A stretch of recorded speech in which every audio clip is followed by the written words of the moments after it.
السلام عليكم المشاهدين ديالنا. والسلام عليكم للمتتبعين ديالنا ديال هاد القناه، والصلاه والسلام على سيدنا محمد.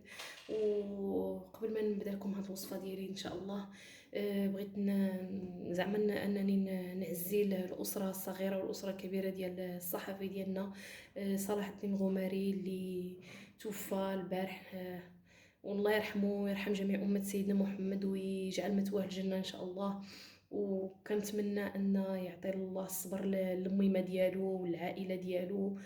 وطبيعة الحال كنرحم، وطبيعة الحال كنتمناو الرحمة ليه ولأمة سيدنا محمد كاملين إن شاء الله. اليوم بإذن الله غادي ندير لكم واحد الوصفه اللي هي صغيره، اللي هي دواء بهذا البرد هذا وهذا الرواح. يعني كلشي راه مروح وكلشي راه يعني السعله، يعني هذا هو الجو ديالنا اليوم. باش ما نطولش عليكم غادي نقول لكم المقادير ديال هذه الوصفه ديالي. عندي سكينجبير خضر، هو هذا اللي ما كيعرفوش، انا بغيت غير نوريكم كيفاش داير. انا حكيته، واللي بغى يقطعو غير مورسو دويره يقطعو، واللي بغى يخليها كيخليها هكا. عندي قشور ديال الحامضه، كاس ديال الماء كما كتشوفوا، كاس ديال السنيده، وعندي درت حامضه هذه، المهم حامضه وحده عصرتها. وعندي هذا القرنفل، معلقه ديال القرنفل، انا بالعاني درت لها هكا باش تشوفوا القدر كيفاش داير. وعندي هذا فليو، هذا راه فليو، واللي بغى يدير فليو غبره يديرو. هذا هو الوصفه، انا غنوريكم الطريقه دابا كيفاش. وفي كاسرونه ديالنا من بعد ما شعلت عليها غادي نخويو الكاس د الماء ديالنا، وغادي نضيفو داك القشور ديال الحامض والسكينجبير ديالنا الخضر، وغادي نضيفو بطبيعه الحال الحامض، كاس الحامض والفليو، راس معلقه الفليو، واللي بغى يدير الفليو كما قلت لكم البندقوق، ولا القرنفل معلقه ديال القرنفل. وغادي نخليو هادشي كله تيغلي على نار مهيله. وملي غادي يغلي غادي نوريكم من بعد شنو. من بعد ما غلات لنا كما كتشوفوا غادي نضيفوا دابا السنيده ديالنا، الكاس السنيده ديالنا،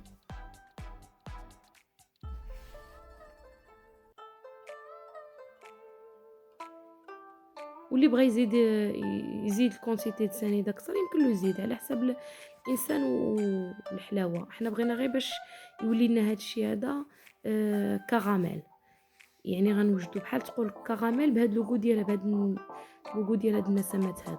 صافي من بعد ما وجدت لنا غادي دابا نوريكم الخطوه اللي من بعد منها. غنشدو معلقه صغيره وغنبقاو نحطو غير بشويه، نكونوا بحال دي بونبون صغيورين. حاولوا ديروا هاد البابي كويزين باش ما يلصق لكمش الكراميل في الحاجه اللي زعما غادي ديروها فيها حتى يبز.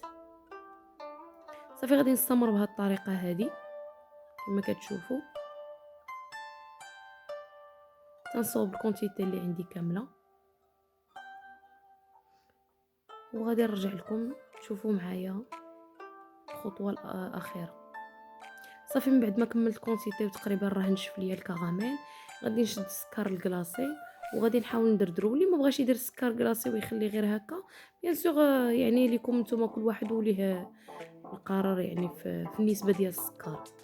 حنايا كشكل وصافي، وراه من بعد ما كيبقاش باين السكر كلاصي. وهاد اللي انتم كما كتشوفوا يعني راه جمد معايا. وهاد لي بونبون هادو راهم حتى الوليدات الصغار ما غيعرفوش زعما شنو في وسط منهم، مزيونين زعما كيجيو زوينين بزاف، كيستافد منهم الجسم ديالنا، الرواح، الحلق، السعله. يعني بقاو دائما تخبعوهم تحتفظوا بهم في زعما في شي بواط. وطبيعه الحال ديال النتيجه الاخيره ديالنا كما كتشوفوا راه مابقاش باين داك الكلاصي.